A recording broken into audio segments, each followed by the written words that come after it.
You dialed into the right place. Let's go!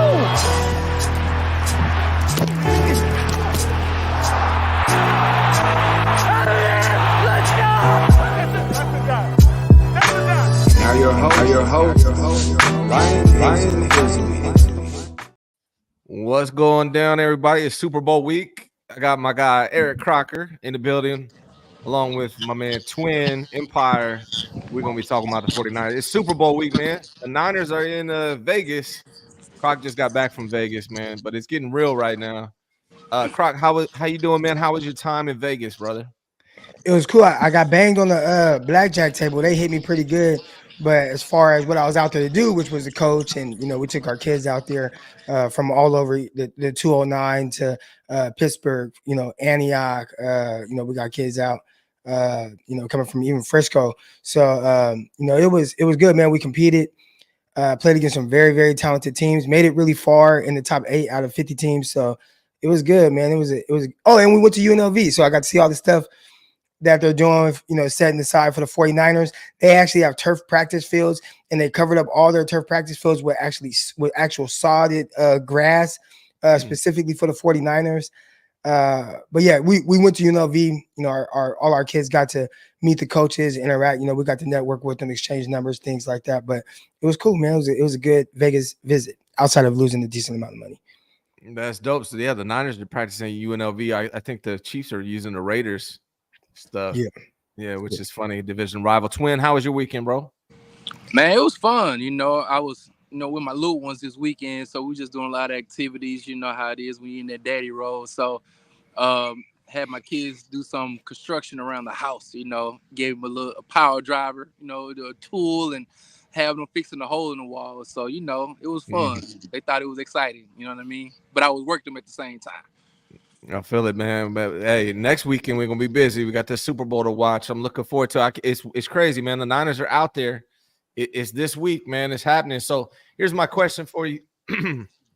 My question is a general question. Just how you feeling? How you feeling going into this Niner game, Croc? Like, how do you feel going into the Super Bowl right now? How you feeling about the Niners and the odds? Just how are you feeling, man? I feel very confident. I'd say, out of a lot of the postseason runs, it feels like this is the most complete offense that the 49ers have had. And I know a lot of people are looking at the defense. It has not been playing as well. A little up and down throughout the year. I thought at times it was like, oh, this is a good defense. Then other times it's like, it's been a little up and down. But, I think when it comes to winning a Super Bowl, it's really more about not just defense, but the team that can make the plays when it's needed to be made to be able to put more points on the board. And we saw in 2019, no matter how good the 49ers defense was that year, the offense wasn't quite good enough. So you got to put up points, and I think this 49ers team is definitely suited to do that. So gives me a different level of confidence with their ability to pull out this victory. The only thing is you got the boogeyman on the other side who, no matter the circumstances, no matter what happens, he's kind of like never out of it. So as far as being confident, this is as confident as probably I'll ever be heading into a game, into a Super Bowl game against the Chiefs. Yeah, man. I guess I'll say my take to the end. But Twin, how you feeling, brother? How you feeling about this game coming up, Super Bowl and all that good stuff? Man, I'm excited. You know what I mean? I think it's kind of cool that we're playing against the Chiefs again. 2019 is almost like I say, it's like deja vu almost. Same presidents are going at it with Joe Biden and Donald Trump. It's like a replay, you know what I'm saying, of what we just saw years ago. So I'm just excited, especially for the new guys who hadn't necessarily gone through this process before, because there's only 11 players left on their team from, the previous Super Bowl team. And so to know that all these guys that are experiencing this for the first time is so cool, and also well deserving as well. So, man, I'm excited for the fellas to go out there, man, and see that all that hard work that they've been doing over the last couple of years, getting so close, but yet still missing it just by a hair of the chin, man. So I'm just excited for them boys, Yeah, man, I'm excited too, brother. I feel like the 49ers got this one, man. I don't know, something about the vibe all year long. So I'm feeling good, brother. I'm nervous. I'm feeling nervous. I'm gonna be real. Like I don't want to. I feel like I'm playing in the game, but I don't. What you nervous about though? Like what part of the game? Like just the thought of it. What makes you nervous? Because all right, so growing up, I remember 3 Super Bowl victories. We have 5 undefeated Super Bowl appearances, 5-0. My kids got to see 2012, see us lose. Got to see us lose. last time we played the Chiefs. I'm not trying. I want my kids to see the Niners win the Super Bowl, man. And so I'm just nervous because this team is hella good. The Chiefs, they're no joke. And I've been saying all postseason, or don't bet against Patrick Mahomes. That cat makes me nervous. So does Andy Reid. So that's what makes me nervous. I'm hopeful the Niners pull this off, and I think they will. I'm going to give my prediction. But yeah, I mean, I'd be lying if I said I wasn't a little nervous about this Chiefs team with Mahomes and Andy Reid. You're not nervous? Do you feel like they kind of have this chokehold over the 49ers? I know it's different teams from year to year, but I don't know if it's Andy Reid, how he calls plays, how he identifies what the 49ers want to do with their scheme. But it feels like in every game that they've played so far, the Chiefs have just figured out either a way to squeak out that one close win or just blow us out, and more blowouts than not. So do you think, and maybe I ask you, Twin, do you think that there's some kind of mojo that Andy Reid is sprinkling over his team that gets them up and they just can combat whatever it is that makes the 49ers good? If you ask me, I think for me, it will be the last couple of weeks. We know we started out this season hot. We had like this run of just really good offense, really good defense, right? But if we've been honest, our last two games, that first half has been a head scratcher. We be like, golly, on paper, we're looking at our team like we got all these wonderful players on the offense and defensive end, but a young up and coming star team like Green Bay come in there, man, and you're like, oh goodness, man. We had a couple weeks of a break. We saw what they just did to Dallas, so we're like, okay, well maybe we'll be ready. We on high alert, you know what I'm saying? Because it's not like they're going to surprise us. And then we're playing at home. We fought all this time for home field advantage, and then we have that slow start, and we was like, oh my goodness, come on now, eventually win. All right, next week play against the Lions. Similar situations, fall back even farther behind. And so you think in your mind, I know this squad has this offense, has this defense. We should be these teams that we beat. Nobody was necessarily saying throughout the whole year, hey, watch out for Green Bay. But they were playing good football where at the end of the year. Same thing with the Lions. And so for me, it's like you coming in and seeing a team like Kansas City Chiefs who didn't necessarily have the best year far as what they're used to doing. But then they come in and they play real good football against the other two teams on the AFC. And so for me, it is just like, okay, my guys, this is not the team for us to come, and start playing that, start off the gates playing kind of pedestrian and not having that energy that you need to because it's a Super Bowl. So if I'm nervous anywhere, it's that I see that no matter what they've gone through during this time of the year, they seem more ready when the games start to go out there and play football compared to us. So I just hope we saved our best game. I mean, we better have saved our best start game coming up this week, if that makes sense to you guys. Yeah, no, I feel it. To answer your question, Croc, and we'll talk about. I got Andy Reid and Kyle as a topic, but yeah, I mean they're 3-0 against Andy Reid and Patrick Mahomes are 3-0 against Kyle Shanahan. Now this is the first time Brock has really played him.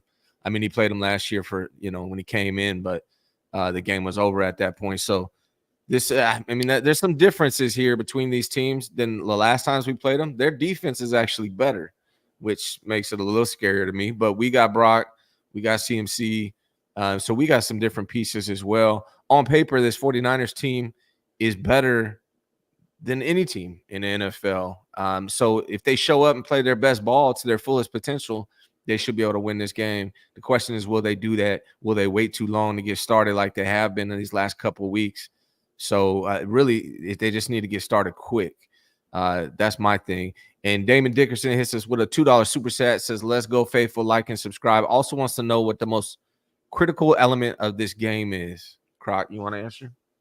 I definitely say stop Mahomes. I know we always think about just the special plays he can, make with his arm and things like that. But I think it's his legs that kind of breaks the camel's back a little bit, right? Think back to even last game, 49ers versus Detroit Lions. Like, what really broke Detroit Lions? It was Purdy making plays with his legs. And Mahomes is capable of doing those same things, ripping off that big run. If you go back to the Super Bowl last year, and I kind of just rewatched it, so a lot of the game is fresh in my mind. Mahomes didn't have a huge game through the air. I think he threw 480 passing yards. Part of that is they had a defensive touchdown, they had a punt return, they had some other things go their way, but not a huge game through the air. But what really, at the end of the game, when it mattered most, really broke the Philadelphia Eagles, aside from a flag or whatever, but It was Mahomes taking off and ripping off a long run with his legs. I think when it comes to figuring out ways to win, he tries to do that. You can't let him do that with his legs. It's dangerous to try to make him beat him with his arm, but okay, if he does that, whatever. But his legs, you can't let that be the reason why you lose. Yeah, I think that's the most critical part of this game to me is really Kyle just not losing his focus, right? Like to me, it seems like obviously in the Super Bowl we had the lead with like 7 minutes left to go against the Chiefs, and he kind of dropped the ball. I feel like the defense, you can blame the defense too, but I feel like we've seen that twice from Kyle. We saw it in the Falcons Super Bowl when he was the offensive coordinator. We saw it against the Chiefs where he blew leads at the end of the game.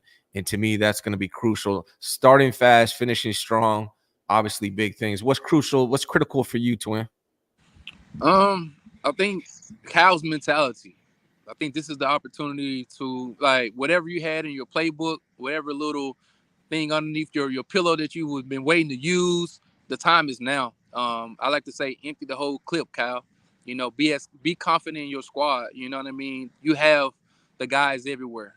Just trust and believe that not only do you have the right plays, but then you have just the players to go out there and just be better. You know what I mean? And sometimes in a game like this, I think Croc was just mentioning the best player just got to be the best player. Sometimes it's like in basketball. Hey, man, just give me the ball, move out the way, and let me go get a bucket. And I believe he has a plethora of guys on his squad to say, hey, Kyle, this dude on the other side of me can't stop me. Yeah. Give me the rock. Let me work. We saw that with Cooper Kupp a couple years ago. It got to a point in that fourth quarter where, hey, you just saw McVay was like, hey, Cooper, you finna get this ball like for the whole goddamn fourth quarter, and we go ride your back. You know what I mean? Because we've gotten here. You was a triple crown winner because of what you've done, and I'm going to force feed you because I just think you're better than anybody out there.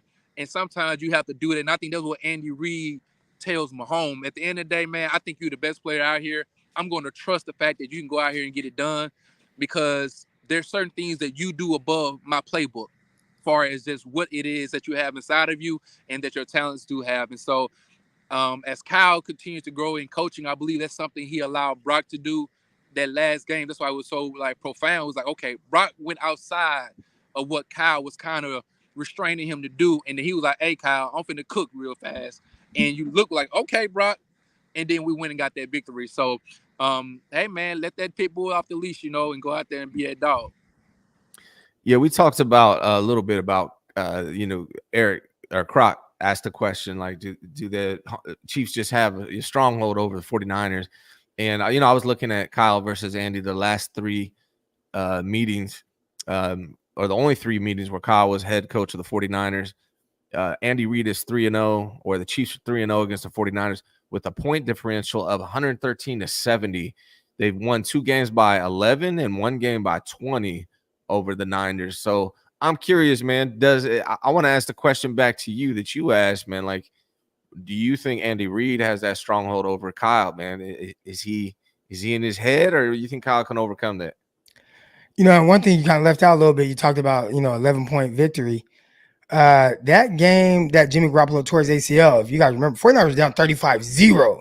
So whatever Andy Reid dialed up pre-game to identify what the 49ers do well, what they don't do, and et cetera. And it's completely different 49ers team.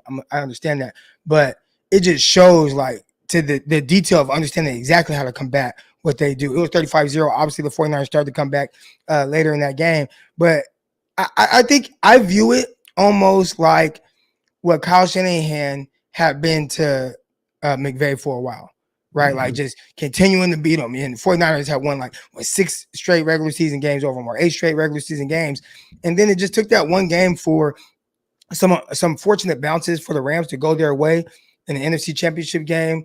Drop Tart pick, a couple missed throws for Jimmy Garoppolo. So all of a sudden, you're able to kind of get that monkey off of your back and beat that team that had kind of owned you a little bit as of late. So I think for 49ers and Kyle Shanahan, it's on them now to do that same thing to Kansas City, a team that has they haven't had as many opportunities, but they've kind of been able to just figure it out and come out on top 3 straight times and one in the biggest moment. So there is something that Andy has over Kyle right now.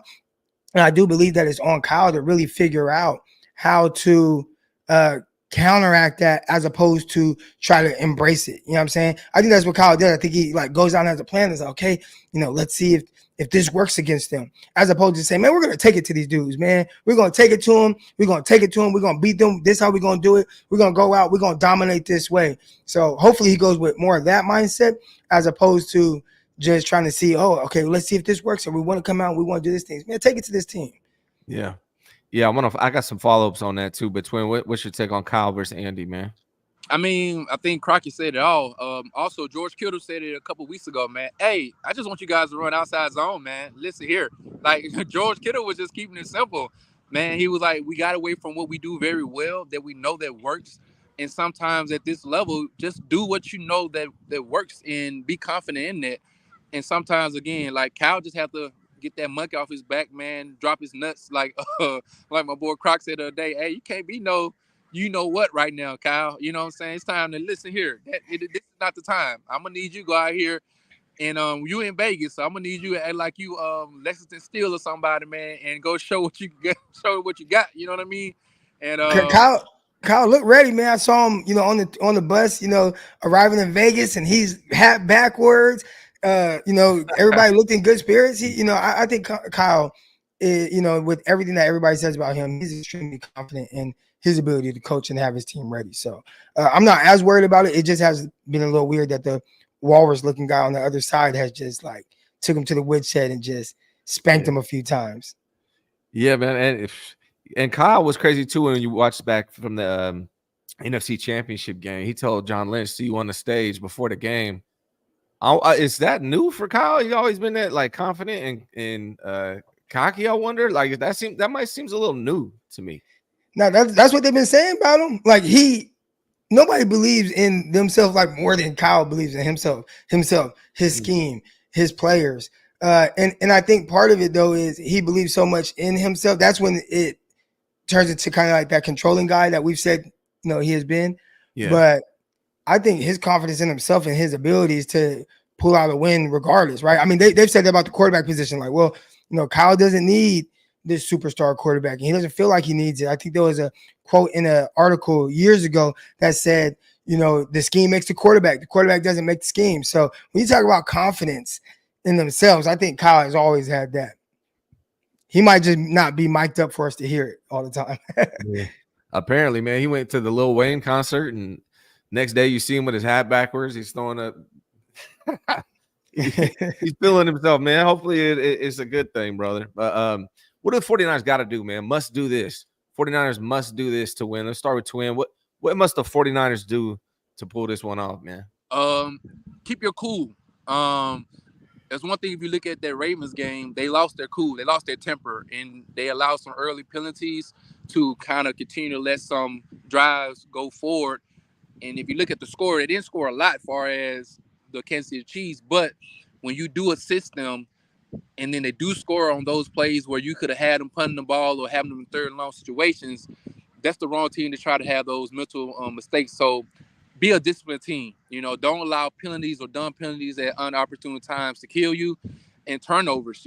We cannot turn the ball over. You don't want to give Patrick Mahomes any other opportunity to go out there and get an extra series on you, because one, you don't want to play from behind, and secondarily, you don't want that guy to get in the rhythm like that as well. And thirdly, run the ball, man. Like, just establish that running game, and in doing that, I believe it's not about just running the ball. I think it's about the trenches. We look at every Super Bowl, you look in the middle and say, who won the trenches? And whoever usually win the battle of the trenches usually win the Super Bowl.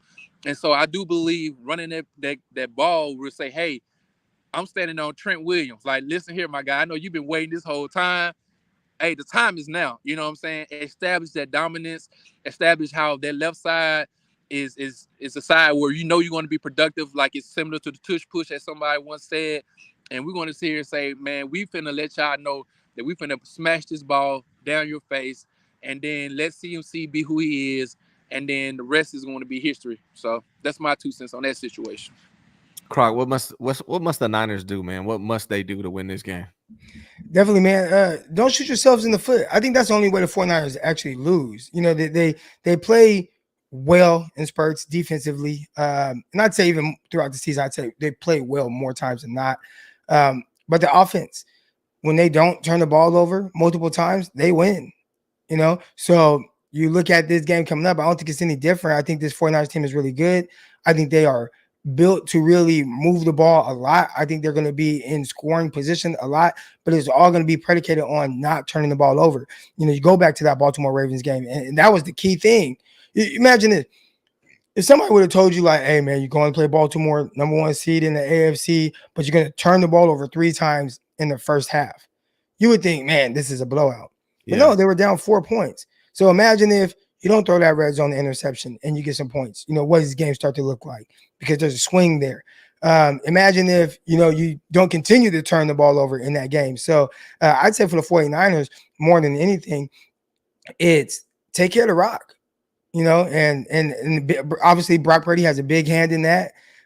In games that he takes care of the rock, I don't think the 49ers have any issues. So I think that's going to be the biggest focal point. We know Kansas City Chiefs, they're going to play a lot of man. They're going to do some exotic blitzes. They're going to try to do things and make them uncomfortable. Fortunately for the 49ers, they have the best quarterback in the league in performance under pressure, in the sense of, pressure coming at him with blitzes and things like that, highest rated quarterback. So, I think that works in the 49ers hands, but I think for Brock to be that guy that we saw, you can't fall behind.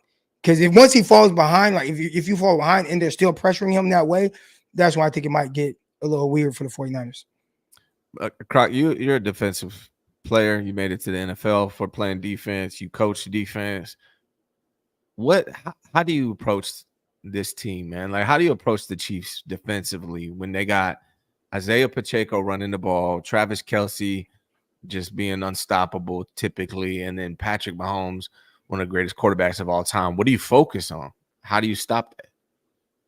Oh, a couple things. I think first and foremost is trying to make the Kansas City Chiefs as one-dimensional as possible. Now, that's tough because they've been running the rock with Pacheco, whether he's getting 6 yards of carry or whether he's getting 3 yards of carry. Like, they are running the rock. They do get McKinnon back this week, but I don't think that he's going to be a big focal point of their offensive run game. They will throw to him out of backfield and whatnot. But for me, it's trying to make them as one-dimensional as possible.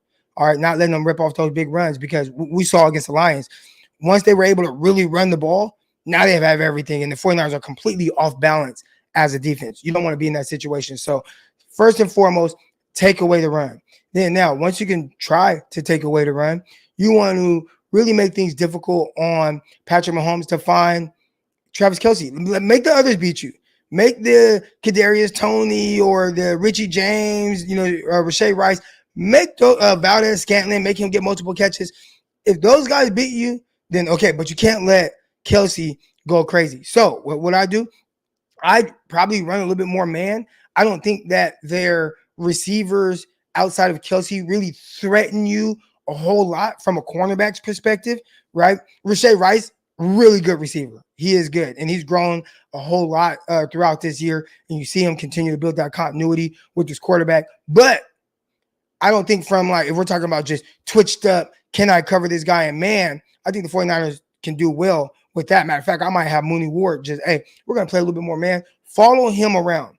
So we want to try to take him out, and we'll put, Ambry Thomas, Demador Lenore on some of the other guys, and then I'm definitely going to bracket Travis Kelce. Like, I am not going to let Kelce beat us, because this is where he wins most. It's not even so much the pure just designed route. I mean, it's not just, Kelce runs a 10-yard out and boom, the ball is on him. More times than not, it's just Kelce kind of running to a soft spot in the zone, finding that spot, settling in it, and then Mahomes ad-libbing and then finding him and boom. And they'll kill you like that. Like, they'll do that all the way down the field. So if you put a bracket on them, that might help be able to kind of take away two-way goes on guys and find those open spots. And then, again, Mooney on another guy. And that's how I would do it. But one thing I've known about the 49ers, no matter how I think they should do it, they usually do the opposite, and they're not going to go man, and they're going to do a lot of zone, and hopefully it just works. I mean, that's what they're known for, right? Zone. So, like, feels like going man would probably be a good thing. Switch it up a little bit on the Chiefs. And I agree with you, man. Like, stopping Kelce. Those are two things. Stop Pacheco, stop Kelce, and make those other guys beat you, and hope they drop balls like they were throughout the season. Slow down, Kelsey. I'll say that. Yeah. He's so talented, Hall of Fame tight end. I don't know if you could just stop him, Yeah. but definitely try to minimize the big play impact. And then I don't know. I mean, he can give you run after catch. It's weird. He's not like hella fast, but he's so crafty with how he does it. So you have to minimize those things. And man, that would be what, Warner on him? I don't know. I don't know if it's Warren. I would think it would be maybe like a Logan Ryan or something like that. Yeah. But again, we're trying to bracket him. So you can have Logan Ryan more like, all right, if he comes out this way, I'm going to attach to him and run no matter where he goes. You got to have good eye discipline because the moment you look back, he's going to move slightly away from you and Mahomes going to find that spot. So have good eye discipline throughout the route. But if he goes the other way, then, maybe a safety can catch him from the opposite side. So I would try to do something like that. Yeah. I don't think it would be Fred Warner or a Fred. linebacker to just play man coverage on him. Yeah. Yeah, man. This game is interesting as hell to me, man. I'm looking forward to. Hope they pull it off. By the way, man, windy as shit last night. I know this is off topic, but I saw the chat was talking about it. My power went out. Hella windy. My fence blew down. Croc, were you driving in that last night? Yeah, we were coming back from Vegas, and we're in a Sprinter van. I got 12 kids with me, and a couple of coaches, and man, we could just feel it. One time, it almost moved me all the way across the lane. Man, I'm like, oh man, I started driving slow. I'm going like 60 miles an hour, trying to make sure everybody's safe. But we got back safe, and no kids were harmed on that trip. Yeah, those vans in the wind are no joke, man. No joke. Twin, what must they do, man? Man, I think if you look at the percentages, Pat only throws the ball to either, like he said, Kelsey, Rice, and then Pachinko. Like, those are the three guys. Nobody else really get targets. Like, so his tendency is to go to those guys, and what you want to do is at least take away, or like they used to say, you want to contain Travis. You can't stop him, but you got to contain him. And his first and second reads, you want to make sure you slow those guys down. So I would say, hey, Kelsey and Pachinko, if Rashidi Rice want to have the game of his life, I mean, okay then, you know what I mean? But long as you're not going to let Kelsey or Pachinko beat you. You seen last year's Super Bowl, I mean, Pachinko was, I believe he was a rookie, you know what I mean? But he played like a goddamn 5-year vet. He ran the ball extremely hard. After first contact, he didn't go down. He got those nasty, like ugly Emmitt Smith yards where you hit him, then he'll get extra 2 or 3 yards. He always falls forward. And so with a running back like that, that's something that the coaches like to see. And so what you want to do is make sure you hit him, and then he goes the opposing way. You know what I mean? And I think if we're able to kind of stop them, tackle really well, no missed tackles, and get Dre Greenlaw to be a little bit free, allow him to kind of stick somebody, because you're going to need that enforcer. You don't want him to get a penalty, but you do want him out there hitting people, because I do believe he sets the tone for that defense. When he can go and have a good thump on somebody, I think everybody else like, all right, let's go out here and keep that same energy. And so get a good hit on one of those guys. And again, make sure Kelsey don't get loose, and have Mahomes, and you got to touch with Mahomes a little bit. You can't just have him getting so comfortable back there, man, because if he's back there just having time, he don't have to really worry about anything. You don't want him that comfortable. You want to at least touch him, let him hit the ground, have him getting get the dirt off his helmet a couple times. And so you can sit there and say, okay, we want to get pressure up the middle, but we don't want him getting on the outside. So it's very important for Chase Young and Nick Bosa to keep that containment on the edges as well, because that's when he thrives. When he's able to go out there on them edges and he can still move around. And if you're not plastering those other wide receivers, we can get gashed, in that manner. So, again, make sure the first and second reads are kind of contained and don't necessarily have the freedom to roam around like that. And then when you get an opportunity to hit to hit Patrick Mahomes, hit him. You know what I mean? So, yeah. I feel like the defensive line, I mean, the whole team's got to play well, but really it's on this defensive line. They've been kind of subpar the last couple of weeks in the playoffs, man. They need to step their game up. I really think that's the most important thing as far as stopping Pacheco, getting pressure on Patrick Mahomes, but keeping him contained. I feel like that's going to be really the key. Gammon Brown says effort is non-negotiable. Croc, who worries you on this 49ers team and going in this game? Is there a weak point that worries you a little bit? Probably the offensive line, man, and they've done enough. to kind of put things together and a little bit of patchwork. But I think they have a big hand in how this game turns out. Again, we continue to talk about defense. I'm throwing the defense out there. This is going to be about just who can score the most points in this game. Like, that's what it's going to come down to. I watched Super Bowl last year. Again, I just rewatched it. And the final score was like 35-38 or something like that. And that was a good defense Philly had. And a solid defense Kansas City, but it came down to who could score more points. I watched 49ers in 2019. And 49ers had a great defense that year. Somehow, some way, I don't even know how it happened, but they gave up 31. It's going to be about who can score more points. So if the 49ers are going to be that team that puts up more points than their opponent, I think it's going to come down to how well the offensive line performs. And as you know, that hasn't been the greatest spot for the 49ers. Purdy has played a lot under pressure. He's done very well, extremely well. But you would like him to be a little bit more comfortable and really get that run game going early on as well. So I think when we think about bad O-line, we think about just the pass game. But, I mean, I think, it's the run game too. You want them to be great in the run, great against the pass. And I think if they do that, I don't think it matters what the 49ers defense does. I think the 49ers offense will do more than enough to be able to win this game. Yeah, Chris Jones is a problem in the interior. So 49ers offensive line's got to make sure they're not getting pressure up the middle and stopping the run by penetrating through the middle, man. That's one of the big things that needs to happen in this game. What about you, Twin? Is there somebody you're concerned about on the 49ers? I think you just said it. I mean, it's the Chris Jones, man, against that O-line, like y'all just mentioned. That guy's an animal. He's a beast. I think Steve Spagnuolo does a great job of putting him in different positions to go out there and be successful and to be a tyrant to opposing teams' quarterbacks.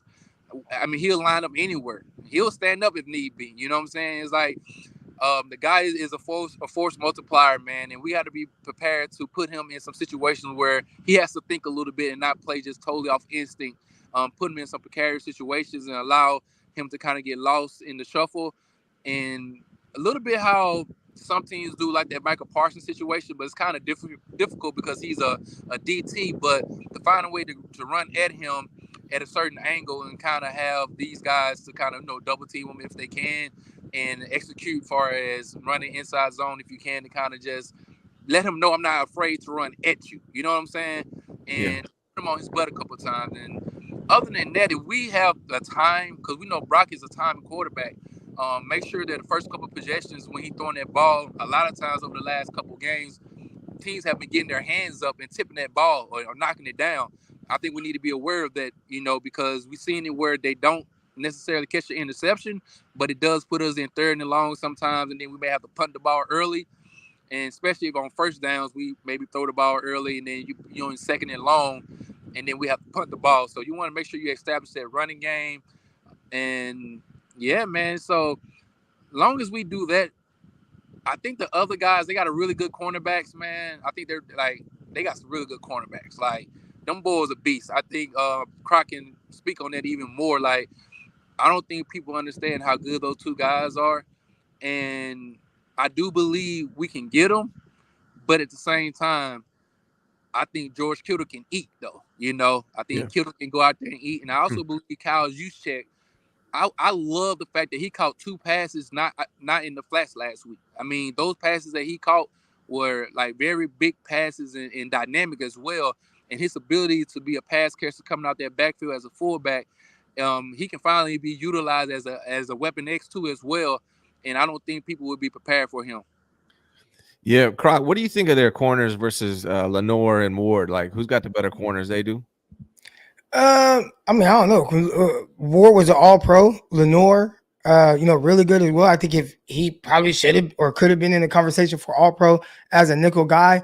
Obviously, Kansas City, they have some good guys on that other side of the ball. But to me, it don't even come down to the cornerbacks, right? Like, if you think about Kyle Shanahan in this scheme, they will take a shot here and there if they can get a corner, in the corner in a vulnerable position. But the 49ers under Kyle Shanahan have not been a team to just pick on a corner. Like, all right, we got this receiver, and we're just going to continue to attack this cornerback with this receiver. He hasn't done that. Like, he runs his scheme. So regardless of who your cornerbacks are against the 49ers, they're almost kind of neutralized because everything that Kyle does runs off a scheme as opposed to one player. Right. Right. That makes sense. Let me ask. James Welsh has a question. Let's talk about what Purdy must do. But James Welsh kind of leads us into it. Says, what if Purdy plays as well as he can, runs the system perfectly, and it just ends up that the superstar quarterback wins with sheer superior talent, and we're proven once again that Kyle, you do need one. Y'all want to take that one? Even if now, this is my 2 cents. Even though if they feel like you have the superior quarterback in Pat Mahomes, I think there's enough guys around Brock Purdy to still be successful. Like again, I mean George Kittle, Brandon Ayuk, Debo Samuel, CMC, Kyle Juszczyk. I think you have enough guys to kind of output what it is that Patrick Mahomes can do, and I think what Crockett said earlier. I mean, you should be able to keep up with scoring with those guys because you have enough people to go out there and make plays, or even in that scheme, it's not like they can focus on one person because Kyle does do a wonderful job letting everybody eat. You know what I mean? So with that being said, I still think we have enough talent. It's not like that Patrick Mahomes has, you know, three wide receivers that you really got to worry about. You know what I mean? He has one guy who's decent. And so with that, I think you kind of knock some of his superpowers down because now some of the guys that's on the edges are normal people. You know what I mean? And so that being said, I think if we play it out fullest potential and they play at their full potential, I believe there's enough on the offensive end for the 49ers to still get this victory.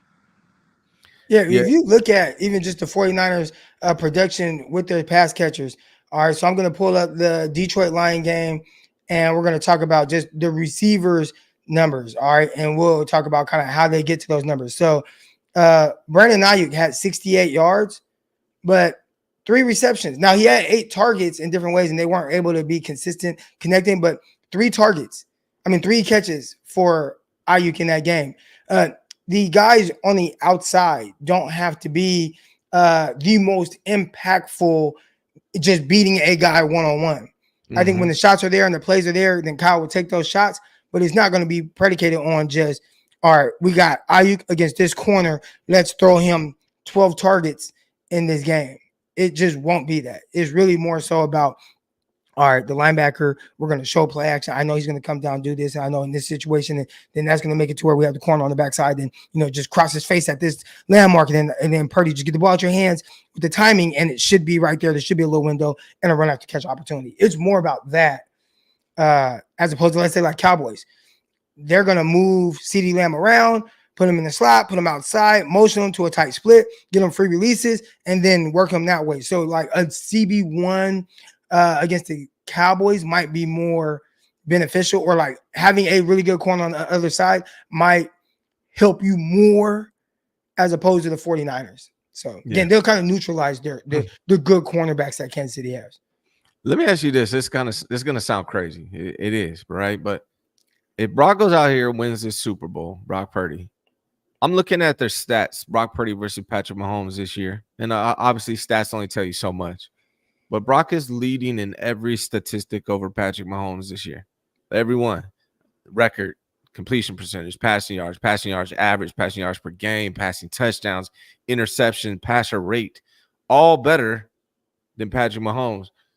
If this guy Brock Purdy goes out here and balls, plays better than Patrick Mahomes, wins a Super Bowl, I mean, what does that mean? Are we sleeping a little bit on Brock? Like if he goes out there and does that mean we were all sleeping on Brock and he's actually is elite? I think it means that he had a better season than Patrick Mahomes. That's it. Yeah. I thought I'd throw it out there and see if you take the bait, but I'm just curious. So in no way possible, if Brock balls the hell out, right, and they win this game, and Brock plays great, his statistics are great, they win the Super Bowl. I mean, is it valid to ask if we're sleeping a little bit on Brock Purdy, or do you think it's just team? I don't think anybody's sleeping on Brock. I think that there are, okay, hold on. I think there's levels to it, right? Mm-hmm. I see somebody in the chat that says Brock is overrated. That's probably just a troll, right? Like when I hear people say things like that, oh, overrated or this and that, then it's like, it's clear you just haven't watched Brock Purdy play. I think he does a lot of things extremely well. Mm-hmm. I think being an elite, you have to do things over a little bit more of an extended period of time to be like that elite quarterback. So, Brock, I think he's done a great job in the year and a half that he has played so far. And I would say that, man, he does this for another 2 years, then you are going to say that he's in that elite category. Now, to be, a Patrick Mahomes, again, we are talking about this as being a down year for Mahomes, and he's in the Super Bowl. You know what I'm saying? Like, this is a down year statistically. In the years where we're talking about, the elite, right? And again, he's been elite when it matters most this year, but 50 touchdown seasons, going crazy, down against the vaunted 49ers defense in the Super Bowl. Like, there's levels to get to that for Brock. And I don't think anybody's saying he can't. But I think right now he's trending in the right direction for whatever is next in the sense of a tier for him. Yeah.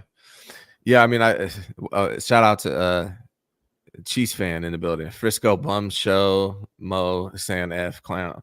He said easy repeat for the Chiefs. I don't know, man. We'll see about that, brother. I will see, man.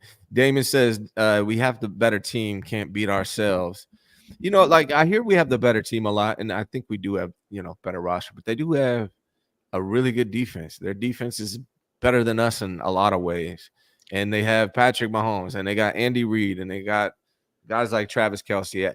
And although this one's for you, Frisco Bum, I actually think Kittle could be just as good as Kelce if he was on the Chiefs, if not better. I'm gonna keep it a buck. If Kyle used Kittle like Andy Reid uses Kelce, I think Kittle would be going off. Kittle had more yards this year with a lot less touches. But overall, man, I think that the teams are even.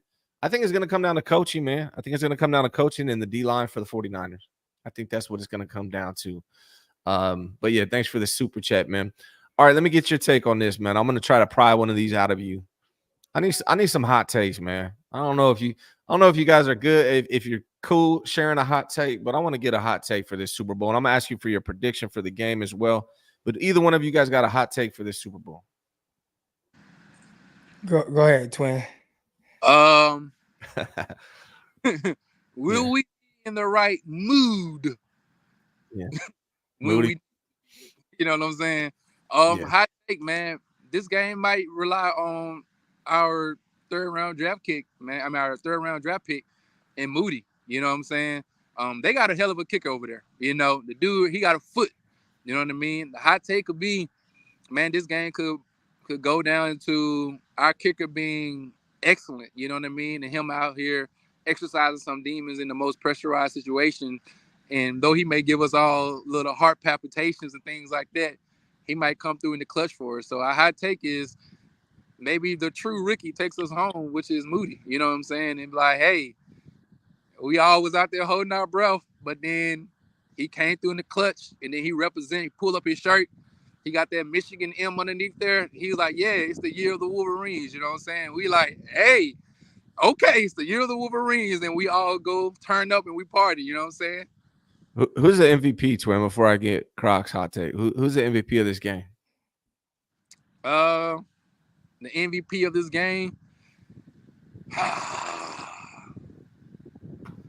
My mind say Kittle, man.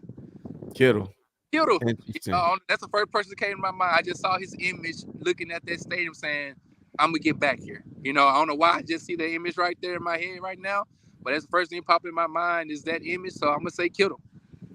If you think Kittle's going to be the MVP, then it's probably going to be Brock because they're going to give it to the guy that was feeding Kittle. I think it's going to be Christian McCaffrey. I think he's going to have an excellent game, a big game. I think a lot of people have said that he has probably been the 49ers MVP throughout, really his tenure with the 49ers. And I think we've seen a drastically different team, not just since Brock has taken over, but really since McCaffrey has started for the 49ers. He just breaks teams down in so many different elements. He's a warrior. Doesn't want to come off the field at all. I think we complain a lot about the other guys getting touches, right, with Mason and Mitchell. And why aren't they getting more touches? Well, it's because McCaffrey refuses to come off the field. He affects the game in so many different ways. I think when it comes to game planning, he's the first guy that teams look for. Like, all right, how do we contain 22. Okay, they like to run this or they like to throw him this way. And if he motions out this way, then this is what we're expecting. I think a lot of their game planning is surrounded by him. So I think a huge game is going to happen for CMC. And if I had to pick one MVP for 49ers, it'd be him. Yeah, that'd be my pick for MVP as well. It's either going to be Brock or CMC probably, and I'm leaning CMC. But if somebody's a MVP on the defense, Croc, who would that be? Oh man, I think it would be and a lot of times for the defensive MVP in the Super Bowl is kind of the person people aren't really thinking about. Mm-hmm. And I would say Tayshaun Gibson. Like Yeah. Gibson just comes up with multiple interceptions that really change the dynamic of the game. This is a guy that has been a ball hawk his entire career, over 35 interceptions in his career. I don't think people talk about that enough. Yeah. He's that savvy veteran that the 49ers have. And he's not the purest of cover guys, but he is a 100% playmaker. So I think maybe being able to trick a Mahomes once or twice in this game, getting those turnovers that really kind of seal the game. If it's somebody from defense, I would say it's Tayshaun Gibson. Yeah, I could see that, man. He's been solid all year. That forced fumble in the Lions game was extremely underrated play to help them win that game. You got a hot take for us, man? I'm trying to get one out of you. I don't know if you got one, but I'm trying to see if I can get one. Hot take. I'd say a hot take would be, and again, I think these guys are going to play well. I think 49ers are playing against a really good defense. I'd say Purdy turned the ball over twice, and the 49ers still win. Damn. Yeah, that would be rare. I don't think that hasn't happened all year. Right, and it could be like a interception and a fumble or two fumbles or two pick, whatever. But they do that, and the 49ers are still able to overcome that and pull out a victory. Like I feel like 49ers are going to win this game, and it's going to be ugly. I think it'd come down to being an ugly kind of win. Brock's going to do enough at the end. He's going to help 49ers pull out the victory. But I think 2 turnovers and the 49ers still figure out, like, we're better than this team. Like, let's go win this game. Here's my hot take, man. I feel like Moody puts us over. I'll give you guys my score prediction in a minute, but I feel like Moody kicks the field goal that puts us over the Chiefs, right? We're down by 1. Moody kicks it. Now we're up by 2. That's my prediction. But Patrick Mahomes gets a minute and a half on the clock, and the 49ers defense stops him. That's my hot take. That's how I see it going down. Let me see the predictions from you guys, man. Hey, real quick, I don't even want a minute and a half. Hopefully we have less. Look, I saw this dude go down in 13 seconds. You know what I'm saying?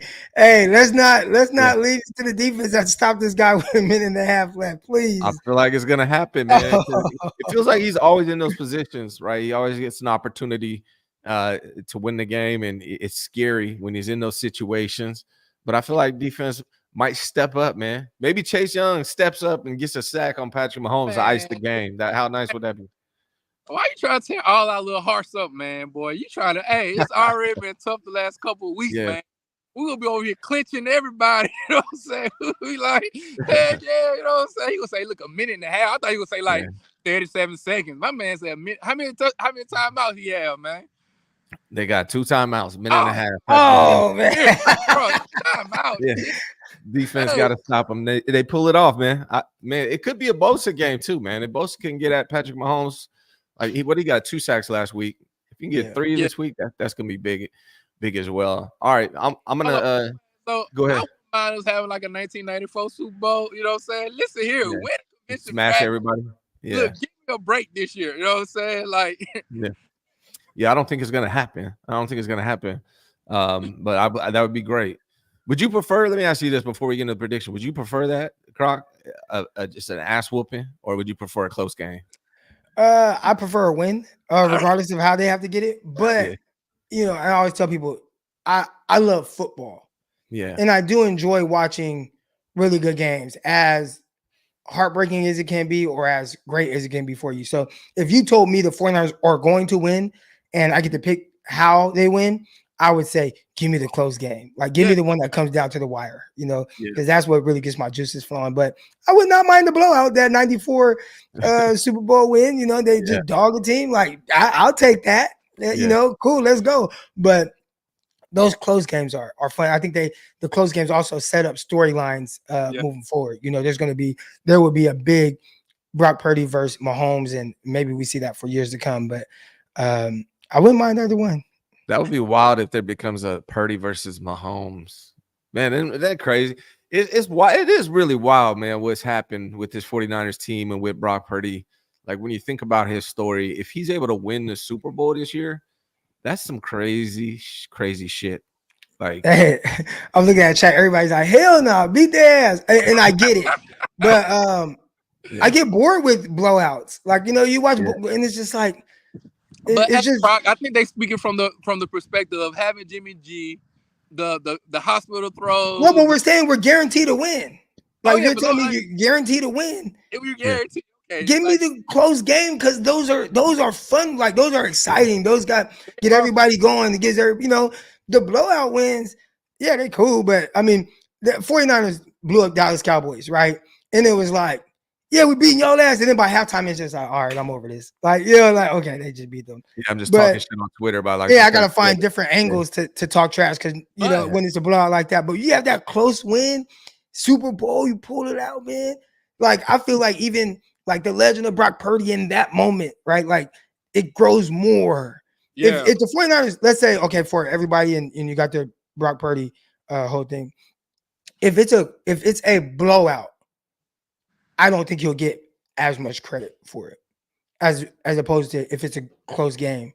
Yeah. And he figures it out. If it's a blowout, they're gonna say, "Oh well, his team, his players. Well, of course they blew him out. They got Kittle and CMC and Debo and all these all pros and Ayuk and Trent and then look what Nick Bosa did. He had 3 sacks and 1 forced fumble and they returned 1 to the crib and Gibson with a pick. And they're gonna say it's everybody else but Purdy. But when you have that close game, and it's undeniable what Purdy did in that moment. Yeah. That's what's gonna continue to kind of build the legend of Mr. Irrelevant. I mean, you ain't lying, but at this point right now, boy, it's been a long time coming, boy. I look, hey, it definitely would be one of those things because, like you said, the story would be so grandiose. So, like you said, I mean, people are already probably writing the script right now.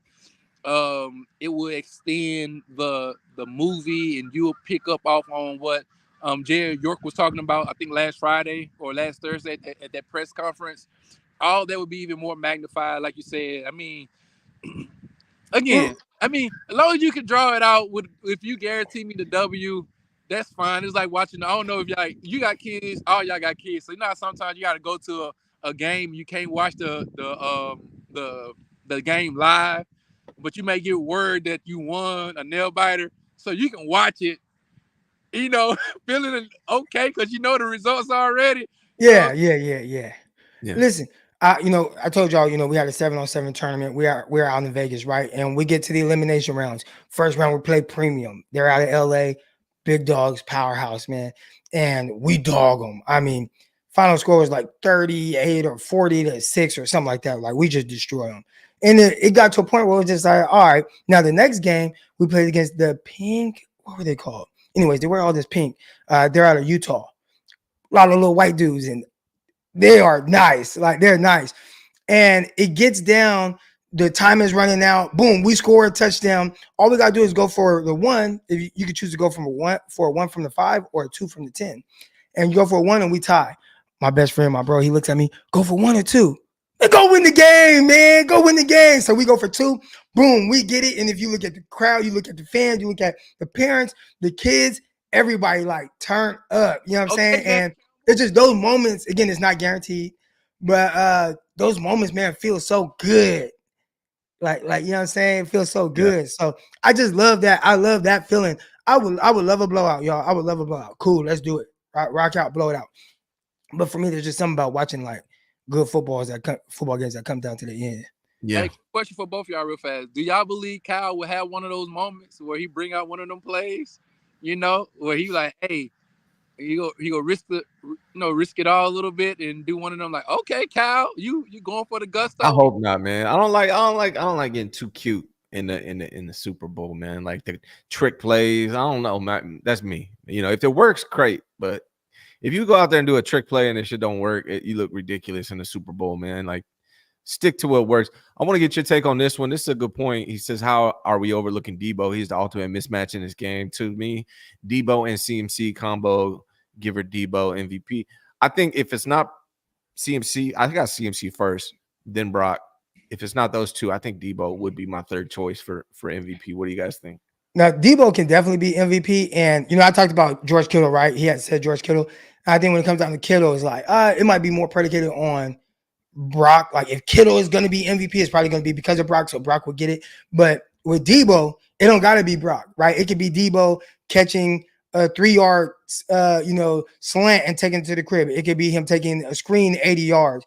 It could be him, catching 5 passes at the line of scrimmage and getting yards after catch. Watch the last game. I mean, how many passes last game did he catch that were at or around the line of scrimmage? And he had one on that deep over. And, he can be impactful in so many different ways that I don't think is predicated on whoever the quarterback is for him to be super productive and potentially an MVP of the Super Bowl.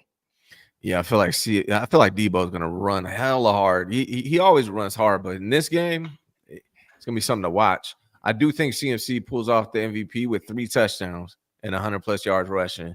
I can see that. He almost had 3 last week if he didn't need a break because he got dropped on his head and Mitchell had to come in. Mitchell got that touchdown. But if he didn't get dropped on his head right there, he probably would have got 3 last game. So I think CMC, if I'm betting the house on it, CMC, 3 touchdowns, MVP. That's what I got. We got some super chats coming in. GTC says, for me, Kittle wins MVP. He's the key to the win. Shout out Twin and Law and Croc. And Pinelli missed that QB breaking down. Bring it back, Big Croc. He wants you to bring back Greg Pinelli, brother. Yeah. I gotta bring my dog Greg back, man. We've talked about it. I think when I get into my new home, I'll have a legit streaming studio, and I'll start to do a lot more than I currently do right now. So that'll be something that we really work on grinding out and making sure it's done right throughout this offseason. He said you fired him on Twitter. He likes to say that. He's a funny. If you guys know Greg in person, man, dude's he's an asshole in a good way. Funny, one of the funniest dudes I've been around. Straight shooter, and that's my guy. We go back, man, 14, 15 years now. So to junior college, he was my junior college quarterback. Yeah, I like Greg a lot, man. He's hella cool. So I'm looking. Oh no, let me address one thing with Greg. Can I see that dude in the chat? He says Greg was a Jimmy guy. Greg was not a Jimmy guy. Greg just appreciated the way that Jimmy did certain things, and he felt like other people didn't appreciate those things enough. Yeah. So it wasn't that, oh man, like this guy would take Jimmy over all these other quarterbacks if he had the chance. Like, hell no. But he felt like there were underrated things that Jimmy did consistently that the fans kind of brushed off. Or maybe he got the blame on certain things when he's looking at certain things from a schematic standpoint that didn't quite make sense to him. Or a lazy route running from Deebo Samuel that is like, hey, Debo's supposed to break this route off here and flatten it off and work back downhill. He's drifting upfield, and the safety's able to undercut it and intercept it, and everybody blames Jimmy. But no, that's on Debo, right? So there was just like little things like that where he would come to Jimmy's defense a little bit, and he got labeled a Jimmy apologist. But if you know Greg for real, he don't give a damn about none of these dudes for real. I think when you're a quarterback and a quarterback coach, you see things from the quarterback's perspective, how hard it is to play that position, and he probably sides on that, right? Like I think that's the thing with Brock. Yeah. Like that's the entire who says, who has consistently been like, oh, Brock isn't an elite quarterback, right? It's the others, right? It's the other guys at positions. It's the Ryan Clark, it's the Cam Newton, but typically like the Ryan Clark and those guys, right? Where it's just like, he's good, but then you look at the guys who have defended him the most, and it's the guys that actually play that position because they have a soft spot for just how difficult it is to play the position. So they value it more than some of the other people that have these expectations on what a quarterback should look like.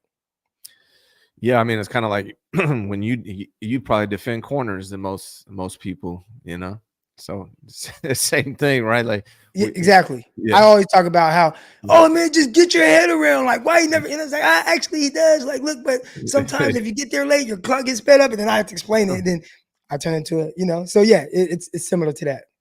Yeah, Twin. It looks like GTC agrees, man. Kittle's gonna be the MVP. That's how he's calling it with you. James Wells, hot take. We win a Super Bowl and then this team slowly regresses, but at least we got ours. Twin, what do you think, man? We're gonna win the Super Bowl and regress? Hey, I think it was one time I was on the show with Croc. At this point, as long as we win one, man. Listen, listen, I don't care how we win. As long as we get that dub, man.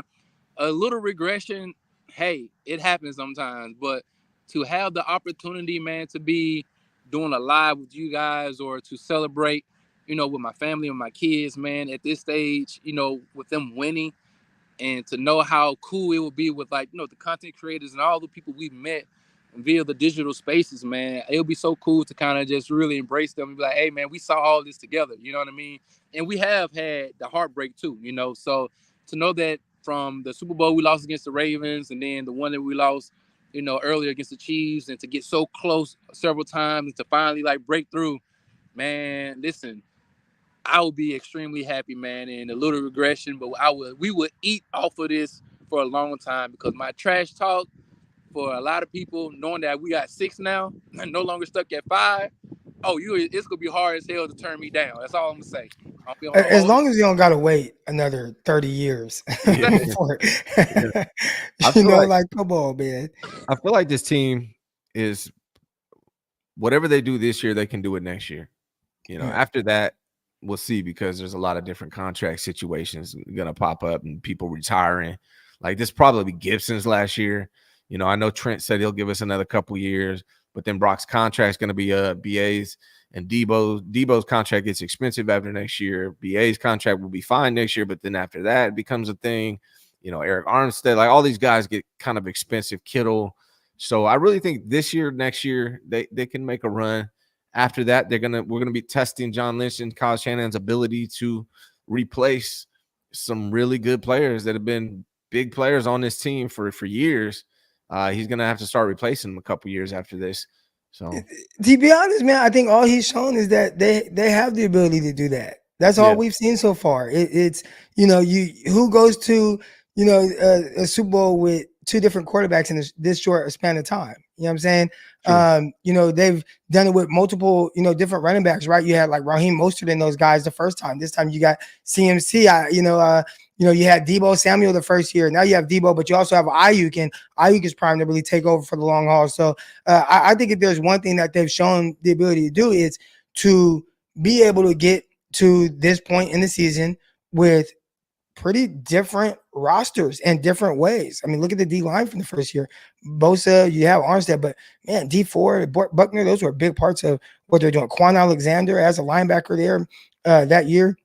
And, so, okay, we let go of Quan and okay, we got Greenlaw. And I think they'll continue to find guys, or at least all they've shown us is the ability that no matter what, we can build, as long as we don't have too crazy of injuries. Yeah, We got a roster that we'll continue plugging guys in and figuring out different ways to be this competitive team late in the postseason. And I think. Go ahead. and just also the culture. Like once you are able to win the Super Bowl, there's going to be some other guys who on their fringe level, as far as being, superstar, or they're declining a little bit. They're going to look at that opportunity and say, hey, man, the bones of this team is still there. They're still good. And we can look like a team that somebody will say, hey, man, I want to play over there. I just seen how the guys lead that team, how they talk about them. You saw Al Shazier. He was there celebrating, You've seen guys who have left, gone to get big contracts, still come back over there and support those guys. And so that says something about the locker room and the culture that it does bring. And then other guys who may have been in bad situations, like, you know what? I might want to experience that, for a little bit in my career. You know what I mean? So I'll go over there to the Bay and see, can I have an opportunity, because the bones are still good, and go out there and possibly win the Super Bowl with those guys. And I think that will speak volumes if we're able to do so. The recruit, it will that win will recruit itself. You know what I'm saying? Bring guys over. Yeah. So, and I think that's we don't necessarily talk about sometimes. Yeah, if they win the Super Bowl, I think that'll definitely attract a lot of free agents. But here's the other thing too that I was just thinking about is the 49ers O-line is not really good. So if they're able to develop that over this next year, like maybe through the draft or whatever, and they're able to build that offensive line, this team could actually be better moving forward. You got more experience from Brock Purdy. You got a better offensive line if they take care of that. I mean, you could actually see this team improve and become. And like Croc said, man, this team has maybe they haven't shown that they can win a championship yet, but they have shown that they can put together a roster that's competitive essentially every year. So that part I am confident with. Damon says, hot take, Kyle will call a fake punt, Mitch Wishnowsky game winner. Yeah, I could see it. Hey, y'all remember? Hey, he took off early in this year, though. Hey, he had some burners out there. I said, "Okay, Mitch, I see you." Y'all remember that play? Yeah, I think he called his own number on that. Yeah. So will he have the balls to do that in the Super Bowl? Yeah, we'll see. I don't know if Kyle will, but Mitch might. Mitch might say, "I don't fuck it, I'm gone." Marty Marr 49 Empire. Do y'all think we will see Trent in motion? What do you think, Croc?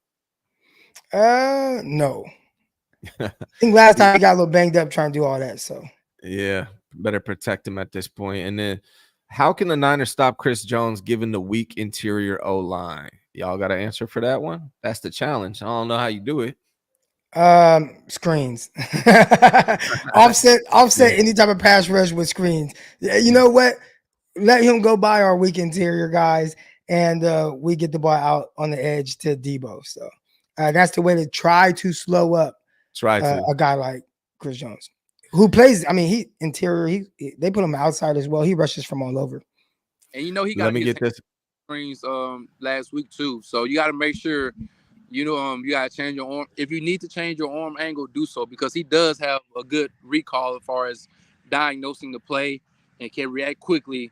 So we want to make sure again. And I haven't seen a tight end screen in a while either. You know, so again, I'm team screen all you want to. You know what I mean, and get some of these guys some easy catches. So. Yeah, I think we can see it from both sides. All right, last question for y'all, man.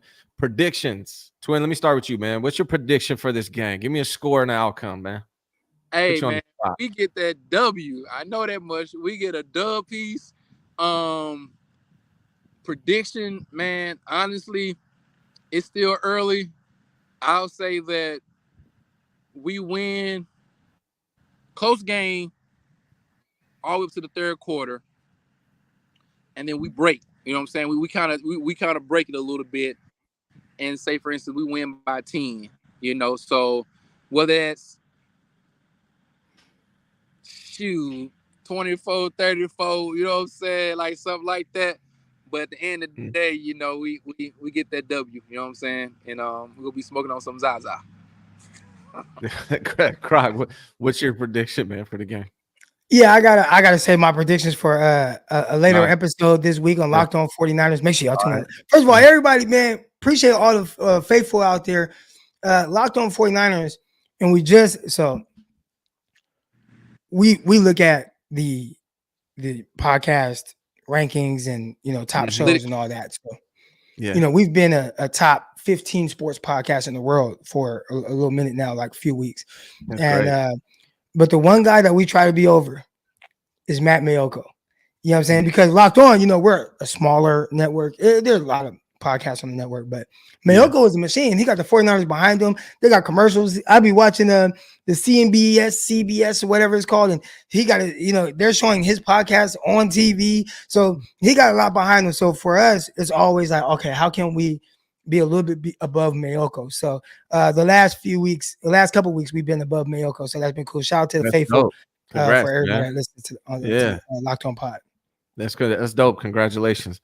All right, well, I won't pry it out of you. This is kind of early for a prediction for me, but I'm going with 23-21.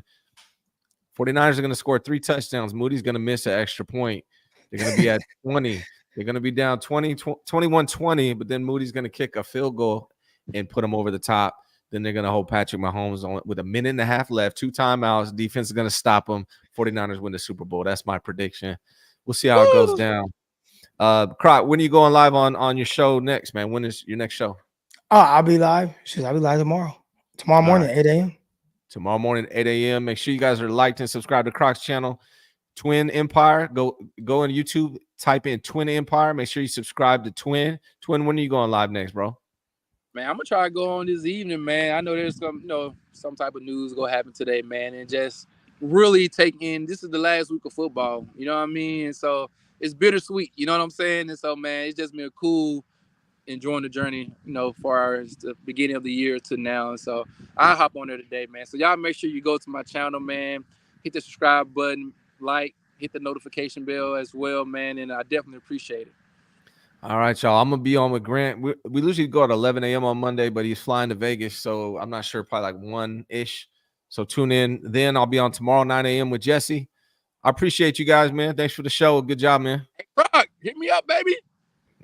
All right, you guys. Sure. Hey, I just realized next week we're gonna be running it back. Either talking about 49ers and win the Super Bowl or we lost. So No. We'll be talking about 49ers winning the Super Bowl. All right. Y'all tune in next week. About how many shots you took. Man, dude, I was out here leaning with it, rocking with it. All right, y'all. Talk to you guys later.